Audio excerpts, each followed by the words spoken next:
Hi, this is Coralla at CorallaFicklin.com, WelcomeNetwork.com, Welcome.com, iStudyGuys.com, iStudyCards.com, and Pedients.com. Okay, this is the second part of looking at the verb to be, followed by a noun which begins with an H. You know, I have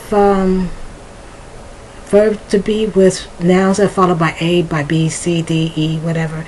I'm just randomly taking a group of expressions. If you come into Pedients.com, you'll see the book.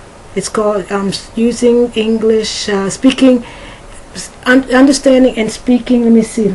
I wrote it right and I can't remember the name. Understanding and Speaking English. Understanding and Speaking Metaphoric English. Please excuse me. Understanding and Speaking Metaphoric English. Or as I say, understanding and speaking English metaphorically. Okay, so I'm taking the verb to be and just looking at expressions with the verb to be. This is the second part. So, to be a head taller than. To be a head taller than. He is at least a head taller than his brother.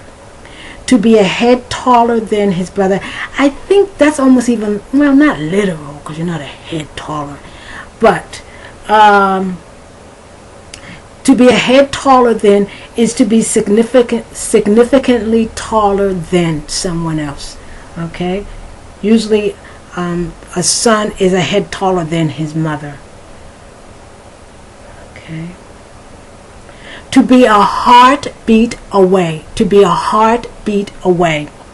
The vice president is a heartbeat away from the presidency. The vice president is a heartbeat away from the presidency. To be less than a second from. Or to be immediately in line for. For example, they'll say that the vice president is a heartbeat away from the president because if something were to happen to the president, the next person in line is the vice president. As they say, God forbid. To be a heart stopper. To be a heart stopper. The movie was a heart stopper. Okay? I can tell you what's a heart stopper. What's that called? The Hurt Locker. You're sitting on the edge of your seat throughout the movie. That is a heart stopper. And to a certain extent, but for a different reason, that movie called Precious. That also is a heart stopper. To be emotionally gripping. To grab one emotionally. To move you or to stir you. In other words, you can't sit watching that movie and just sit there indifferently. It gets you. The Heart Locker gets you, and so does the Hurt Locker. Gets you, and so does the movie Precious. It gets you. Avatar to a certain extent, but Avatar is different. That you just, I guess that's a heart stopper because of all the technology involved. To be a heartthrob. To be a heartthrob. Let me give you a sentence. I'm so in love with him. He is such a heartthrob. Now that's something a very young girl would say. Not a full-grown woman. Well, you never know. Maybe she would. To be a heartthrob. All right? So I'll give you the sentence again. I'm so in love with him. He is such a heartthrob. I don't know. That might be somewhat of an old expression, but it means to be a handsome young man who is highly attractive to young women. So a heartthrob is a young man who is attractive to young women. Maybe not so young. Okay. To be a handsome young actor, singer, or performer. And each generation, there's a heartthrob. Back in the late 90s, what is it, Viva la Vida Loca or something, was Ricky Martin. He was a heartthrob. All the girls would scream over him and things like that. I think at one time, Luis Miguel was a heartthrob. Correct? Okay, to be a hick. To be a hick. This can be insulting, especially in the United States, especially if you're using it in the southern part of the United States or in rural areas. This can be an insult. But let me give you an example. Let me give you a sentence.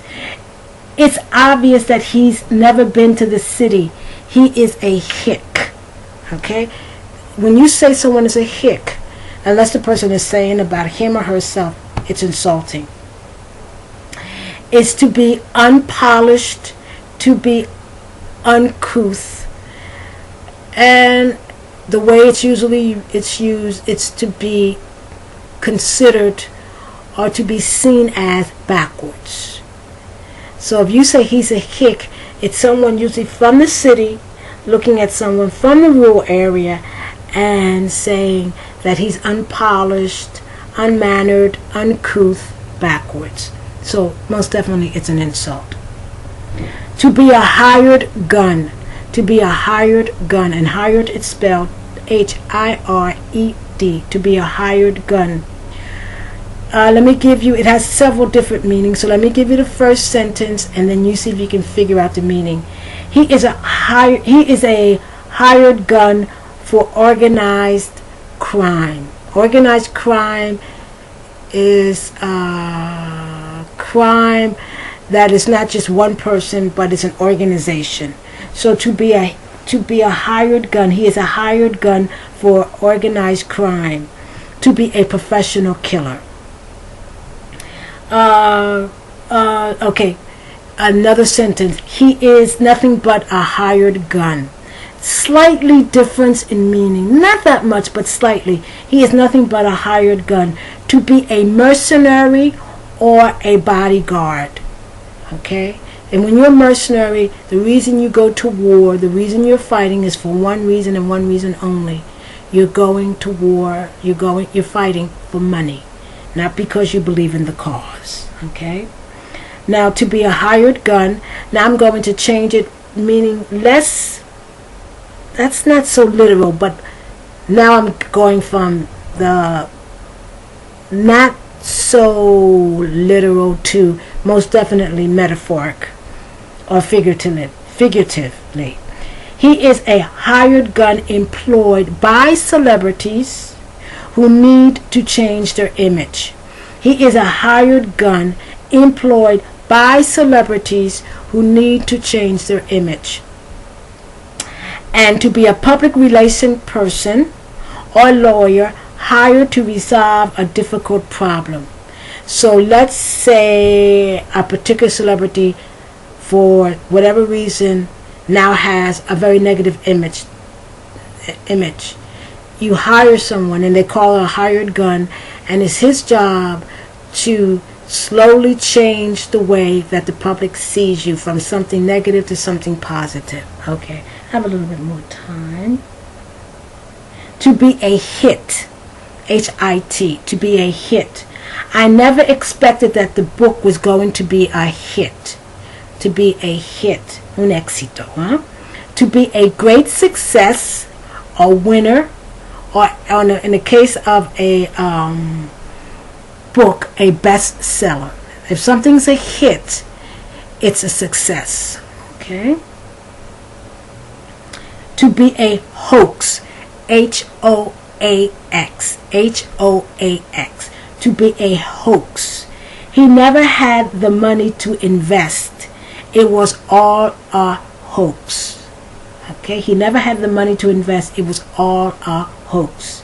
To be a trick, to be fraud, to be a trick, a fraud, or to deceive someone. Okay? If something's a hoax, it's not real. Okay, let me give you one more. To be a hole in the wall. This is only American English. In British English, it means something different. To be a hole in the wall. To be a very... Let me give you the sentence.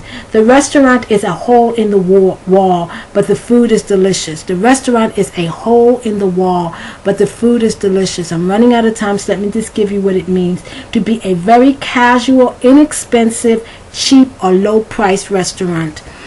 Okay, so I'm out of time, so this is Corrala Ficklin at CorrallaFicklin.com.